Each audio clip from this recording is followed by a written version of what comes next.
Terapkan di setiap kehidupan, termasuk ketika akan berinteraksi dengan Al-Quran. Doa ini tercantum di Quran surah ke-21 Al-Anbiya di ayat 87 sampai 88 pada kisah Nabi Yunus alaihissalam. Dari 83 sampai 84 Nabi Ayub alaihissalam, Nabi Zakaria yang kemudian selanjutnya 85, 86, 87, 88 nya kemudian masuk kepada kisah Nabi Yunus alaihissalam. Wa dhannuni idh dhahaba mughadiba wa dhanna an lan naqdir alaihi fanada fi dhulumati an la ilaha illa anta subhanaka inni kuntu minadh dhalimin. Nah, ini dawamkan doa ini. Termasuk kalau kita ingin berusaha berinteraksi dengan kebaikan. Kayak kita misalnya mau coba menghafal Quran, kayak kita mau coba membaca Quran dengan baik, atau kita coba misalnya mendapatkan kesuksesan dalam pekerjaan, atau kita mengatasi gangguan dalam kehidupan. Ini masuk semuanya. Kenapa? Karena dasar pertama, ini ada 3 bagian di doa ini yang penting kita garis bawahi. Pertama, la ilaha illa anta. Ya? Awas. 2, subhanak. 3, inni kuntu minadh dhalimin. Jadi kalau kita zikirkan misalnya la ilaha illa anta subhanaka inni kuntu minadh dhalimin, la ilaha illa anta subhanaka inni kuntu minadh dhalimin. Kalimat la ilaha illa anta, yakni la ilaha illallah, ini dasar semua kehidupan kita. Dahsyatnya kalimat ini. Ya, dari kalimat inilah kita tercipta. Dari kalimat inilah kita diminta untuk beribadah. Makanya beliau tadi menyitir Quran surah ke-51 Ad-Dzariyat di ayat ke-56. Wa ma khalaqtul jinna wal insa illa liya'budun. Tidaklah aku ciptakan jin dan manusia kalian kecuali untuk menyembah aku. Dan penyembahan pertama itu ditafsirkan kalimat la ilaha illallah. Quran surah Thaha ayat ke-14. Innani anallahu la ilaha illa ana fa'budni. Wa ma khalaqtul jinna wal insa illa liya'budun. Jadi tujuan kita beribadah kepada Allah Subhanahu wa taala untuk la ilaha illallah. Hadirnya kita di sini, hidup di dunia la ilaha illallah.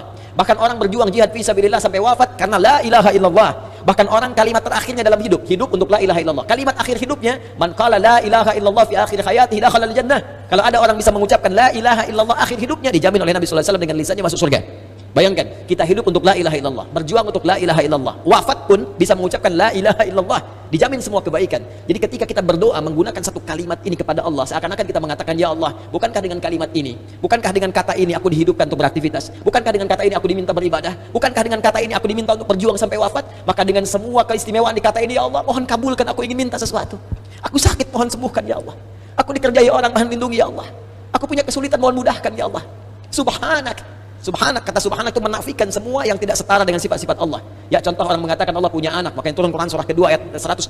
Wa qalu ittakhadallahu walada subhanak. Tepikan semua yang tidak ada hubungan dengan Allah Subhanahu wa taala. Karena itu ketika kita mengatakan subhanak, ya Allah, aku meyakini enggak ada Tuhan selain Engkau. Enggak ada sifat-sifat yang layak Engkau sandang kecuali apa yang telah Engkau tetapkan. Aku mohon ampun, ya Allah, selama ini inni kuntu minadh dhalimin. Aku salah. Aku salah, ya Allah. Aku katakan Tuhan hanya Engkau, tapi aku kadang diperbudak dunia. Aku ikut sesembahan dunia. Aku akhirkan ketika Engkau minta, Engkau panggil sholat, aku mengikuti panggilan dunia. Aku katakan subhanak, Engkau yang maha suci, Engkau yang maha esa, Engkau yang maha agung, tapi aku mengagungkan yang lain. Aku salah, ya Allah. Inni kuntu minadh dhalimin. Aku salah. Nah, kalau kita dawamkan doa ini dalam kehidupan, la ilaha illa anta subhanaka inni kuntu minadh dhalimin, maka satu kalimat ini adalah kalimat yang sangat indah yang bisa mempercepat doa. Tahu dari mana ini semua? Jawaban ayatnya. Lihat ayat selanjutnya. Fastajabna.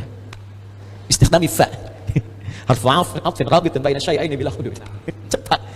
Huruf yang mengikat dua peristiwa dan berlangsung tanpa jeda. Peristiwa pertama berdoa, peristiwa kedua jawaban dari doa.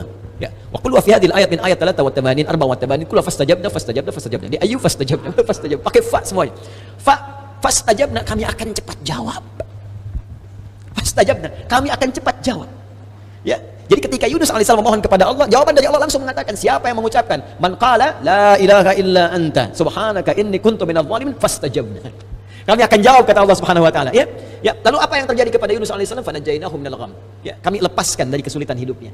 Ya, tapi kalimat yang indah bukan kami bebaskan dari perut ikan paus. Kami lepaskan dari gham. Gham itu kalimat yang umum, ya, masih luas. Sesuatu yang membuat kita gelap. Bukankah Anda kalau mendapatkan berita dari kantor, Anda sekarang berhenti kerja, gelap langsung. Padahal harinya siang. Bisa kepleset di jalan, gitu kan? Lamaran ditolak langsung gelap, gitu kan? Itu gham namanya. Wa kadzalika nunjil mu'minin. Demikianlah kalau ada orang beriman setelah ini mengamalkan doa yang sama, kata Allah, kami jamin kami akan kabulkan seperti aku mengabulkan doanya Yunus alaihissalam.